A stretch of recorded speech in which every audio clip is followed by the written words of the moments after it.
What happens when silence becomes too heavy to bear? When the bloodline of a master flows through the veins of a slave? Can justice be born from fire? Who was Sarah Virginia? And why did she burn the house down with everyone inside on Christmas Eve 1851? Some say it was vengeance. Others call it madness. But the truth may be far more disturbing than either. Are you ready to hear the story they tried to bury beneath the snow? If you want to follow real stories that defy time and reveal hidden truths, subscribe to the channel now and turn on notifications so you don't miss any of our investigations. There's a silence that lingers in old houses, not the peaceful hush of rest, but the kind that presses against the ribs like a weight. The Bertram plantation, seated on the outskirts of Danville, Virginia, held such a silence. Built in 1792 by English hands and Southern gold, the house was a solemn witness to the decay of old wealth. Its white columns peeled under the sun. Its windows, tall and narrow, stared outward with a hollow gaze. Yet inside, the halls pulsed with power, cold, deliberate, and cruel. Sarah was brought there at the age of 9. She remembered the wagon, the iron collar too heavy for her thin neck, and the final glimpse of her mother being dragged away in the opposite direction. The house greeted her with indifference. No one welcomed her. No one asked her name. She was small, sharp-eyed, and quiet. That was enough for them to decide she would serve within the house. By 13, she had become the primary caretaker of the newborn twins, William and Jonathan Bertram. Their mother, Catherine, died days after their birth, consumed by fever and whispers of a family curse. Augustus Bertram, their father, did not mourn. He considered softness a threat. His gaze was iron, his discipline unquestionable. Sarah raised the boys as if they were her own. She fed them, rocked them, sang to them songs she barely remembered from her stolen childhood. They clung to her in the night when the storms came and laughed when she mimicked voices to make them eat. But they were not hers. Even at 5, they understood she was less than them. And as they grew, that knowledge turned to cruelty. The Bertrams believed in order. Every room had its place, every object its function, every soul its station. Augustus, tall and lean, with the stiffness of dried wood, upheld these divisions with a reverent brutality. He spoke rarely but punished swiftly. The sound of his boots across the wooden floor signaled fear, not authority. At night, when the plantation fell still, Sarah often remained awake. The creak of a stair, the rattle of a door, these were sounds she learned to anticipate. Some nights they stopped at her room. Some nights they did not. Either way, she slept lightly, one hand always on a thin blanket that never kept out the cold. Old Mabel, the cook, warned her once, "Mind your soul, girl. Ain't no lock strong enough to keep a Bertram man from what he wants." Sarah didn't answer. She had no voice for it. Not yet. The fields outside bore cotton, and the barns bore screams. The slaves of the Bertram estate were not numbered by name, only by their yield. But Sarah, housebound and too close to the heart of the beast, saw more than most. She watched as her people withered under the sun. She listened to their whispers by the hearth. She memorized their silences. By her 22nd year, Sarah had become something strange. Half servant, half shadow. She moved through the house like breath through a cracked window, always present but never seen. Her eyes no longer wept. Her hands no longer trembled. She watched the twins become men with eyes too empty for their age. And she watched Augustus grow colder, slower, though never weaker. But the silence of the house was changing. It no longer pressed. It pulsed. Something old was stirring beneath the floorboards, behind the portraits, inside the bones of the place. And Sarah, ever quiet, ever watchful, felt it long before anyone else. The house of Bertram was not just a place. It was a wound. And wounds, if left to fester, do not simply bleed. They burn. By the winter of 1847, the Bertram twins had grown into young men with the posture of gentlemen and the tempers of jackals. William was the elder by minutes, and he wore the title like armor, broad-shouldered and impatient. He had inherited his father's disdain for softness. Jonathan, quieter, favored stillness and studied things with chilling intensity. Together they were mirror and shadow, one impulsive, the other observant, but both hollow where empathy should reside. They no longer clung to Sarah. They summoned her, snapped fingers, barked commands. She still obeyed without pause. But behind her eyes, something had changed. There was a coldness now, tempered not by age, but by erosion. The boy she once fed from her breast now looked at her like a fixture of the house. Useful, replaceable, invisible. And yet beneath their scorn, Sarah sensed something else. Attention. A flicker of recognition neither of them dared to name. One evening, while tending to Jonathan's study, she overheard fragments of a conversation between the brothers. They spoke of a will, a trust fund, questions about Catherine's family and her quiet fortune. William laughed, short and bitter. Jonathan only said, "Father will not live forever." Sarah paused behind the door, unseen, her fingers tightening around a cloth soaked in oil and dust. In the servant quarters, old Mabel watched her. There was concern in her voice. "Now you're looking through people, girl, like you ain't standing on this ground no more." Sarah only said, "I see them clearer now." Mabel didn't press. Some truths are too heavy to carry unless you've worn their shape. Augustus Bertram had grown slower. His right hand, one steady with pen and pistol, trembled ever so slightly, but his tongue remained sharp.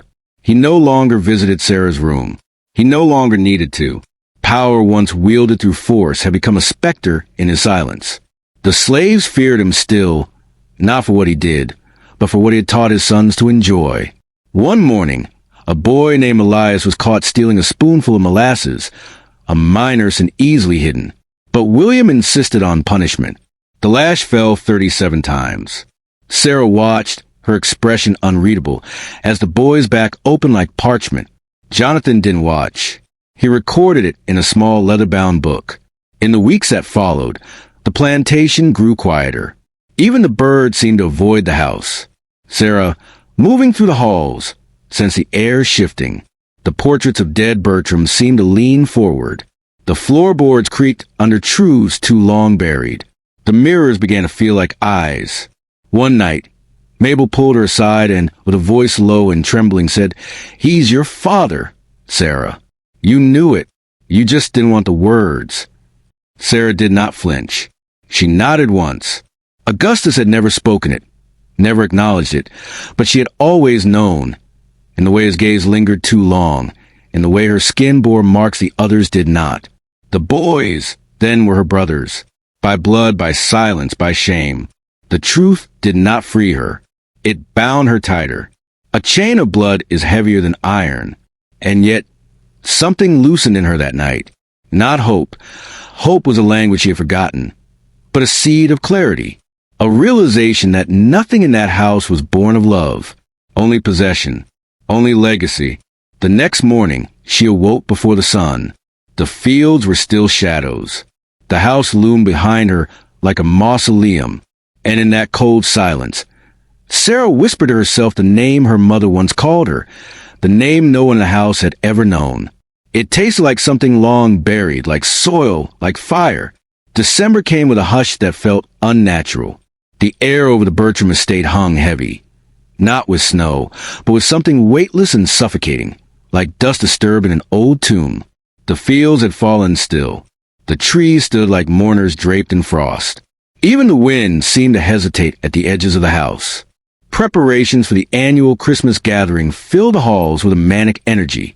The house was scrubbed raw, silver polished, linens pressed. William paced like a man trying to outrun a thought. Jonathan wrote letters with unblinking concentration. Augustus remained locked in his study, emerging only to bark orders or remind Sarah of her place with a look that said more than words. Sarah moved through the rituals in silence. Her hands peeled apples, rolled dough, lit candles, but her mind was elsewhere, watching from beneath every floorboard, every cracked window pane. She was not waiting. She was listening. One night, 2 days before the gathering, a girl named Emily was sent to clean the main hallway. Barely 16, with soft eyes and quick hands, she was new to the house. Sarah had warned her, never linger in the east wing after dark. But no one ever listened to warnings that came in whispers. Emily returned just before midnight, her apron torn, her voice gone. Sarah found her curled behind the stable, shivering with more than cold. Her eyes were wide, unseeing, her skin marked with bruises that would not show beneath the dress. Sarah did not speak. She wrapped the girl in a blanket, pressed a warm cloth to her neck, and waited until the shaking stopped. At dawn, Sarah went into the pantry and opened a cedar box tucked behind old jars of preserved peaches. Inside were 3 dolls, handmade and mended over the years. One had red thread for hair. One wore a blue ribbon around the neck. The third had no face. Sarah placed them gently on the table and began to wrap them in linen stained with ash and old blood. Mabel entered the room, stood in silence, then whispered, "You still remember?" "I remember everything," Sarah replied. Later that evening, the first flakes of snow began to fall. The Bertram house glittered with candlelight, laughter, and the scent of roasted goose. Guests arrived in carriages, their boots shaking off frost as they crossed the threshold. Music played from a worn-out piano. The twins drank heavily, their voices rising and falling with cruel jokes and old stories. Augustus sat at the head of the long dining table, eyes half-lit, content in his kingdom of rot. Sarah served each guest with steady hands. Her face was unreadable, her posture precise. She moved from room to room like a shadow with purpose. No one noticed when she disappeared into the cellar. No one saw the thin trail of oil that followed her back up the servants' stairs. No one questioned the dampness in her hem. Just before midnight, Sarah climbed to the attic and opened the narrow window.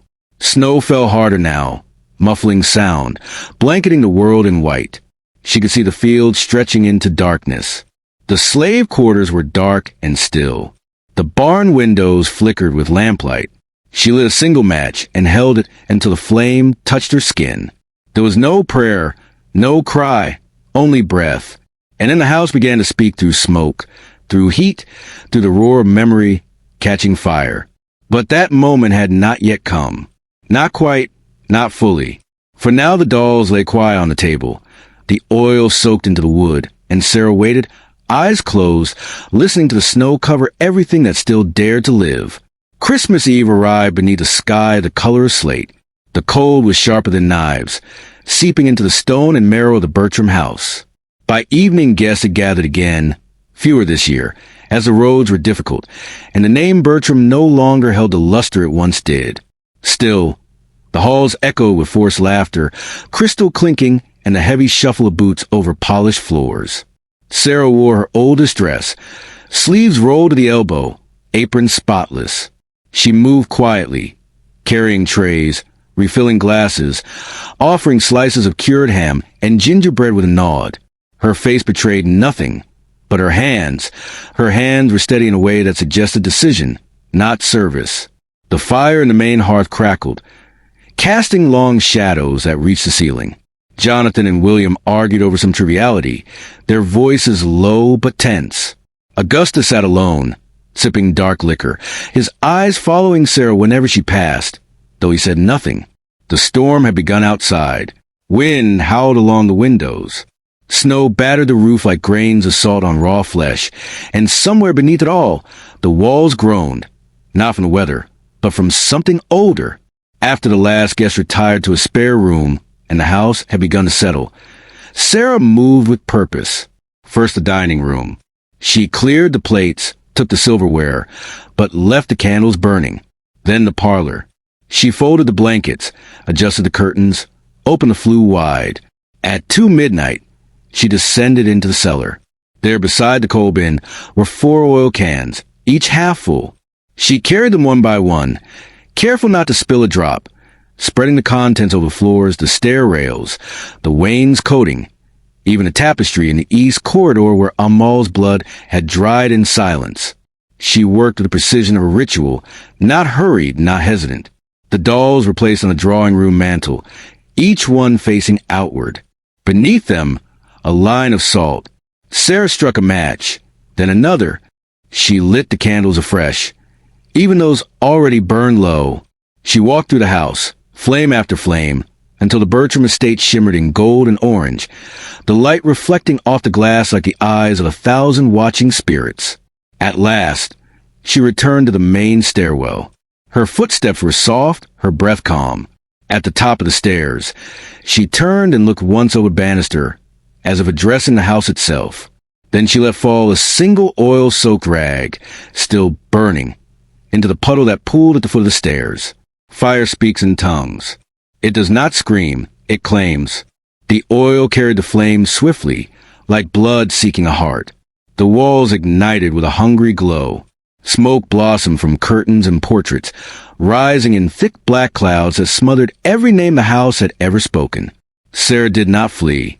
She walked through it untouched, her steps slow and sure, passing the twins' doors, the study, the master's chamber. Behind her, the ceilings cracked and fell. The house moaned its final confession, swallowed in flame and memory. By the time the townspeople saw the glow on the horizon, it was too late. The snow continued to fall, soundless, indifferent. Sarah was found at dawn, seated beside the well, her hands blackened, her face smudged with soot. She did not weep. She did not speak. She only watched the smoke rise, as if measuring how far a soul must travel before it becomes untouchable. The courthouse in Danville was a building of stone and shadow, its white columns stained with age and rumor. In January of 1852, it held more than cold. It held the weight of a silence that had reached its breaking point. The town buzzed with speculation, fear, and morbid curiosity. Few dared speak Sarah's name aloud. Fewer still claimed to have truly known her. They said she confessed without words. That when the sheriff found her sitting by the well, ash in her hair and burn marks on her arms, she looked at him as though she had already stood trial elsewhere. Somewhere deeper, older, more absolute. The remains of the Bertram house were sifted and catalogued. Charred bones, 3 wedding rings, the twisted remnants of a rifle, and fragments of china that had once served roast goose. Augustus's body was found in what had been the study, curled over a desk drawer, still clutched in blackened fingers. William and Jonathan were discovered together in the east wing hallway, one hand over the other, their mouths open in a final scream that no one heard. The trial was swift, if not just. Sarah was brought in chains, her back straight, her eyes steady. She wore a borrowed dress, too large at the shoulders, too thin for the cold. The courtroom was packed. White faces filled the benches, their expressions caught somewhere between revulsion and awe. A few former slaves, now free in name, if not truth, stood at the back in silence. The judge asked if she had anything to say before sentencing. Sarah looked at him, then beyond him, as though trying to see something through the wall. Her voice was low, unshaken. "It was a clean Christmas," she said. The courtroom murmured. The judge struck the gavel once, twice, and gave her death. Hanging. No appeal. She was taken to the local jail to await execution, but she never saw the gallows. On the night of February 3rd, a fire broke out in the adjoining stable. Amid the chaos, the cell door was found unlocked, the guards confused, the keys missing. Some said she fled west, disguised as a boy. Others claimed she drowned herself in the river, though no body was ever recovered. And then there were whispers, old, persistent, carried by wind and time, that Sarah never left Danville at all. Children spoke of a woman seen at the edge of town during heavy snowfalls, wearing scorched clothes, her skin the color of earth, her eyes like mirrors. Farmhands refused to work near the ruins of the Bertram estate, saying the ground there refused to thaw no matter the season. Nothing grew. No animals lingered. The well, once the source of the house's water, remained, covered with planks, nailed shut with rusted iron spikes. In time, the story faded, as all stories do. But some names don't vanish. They smolder. There's a lesson buried in that frostbitten soil, one no sermon ever taught. Not of forgiveness, not of repentance, but of silence breaking under the weight of memory. Of a woman made of ash and blood, who became something else entirely. Not a monster, not a martyr, just a reckoning with a face.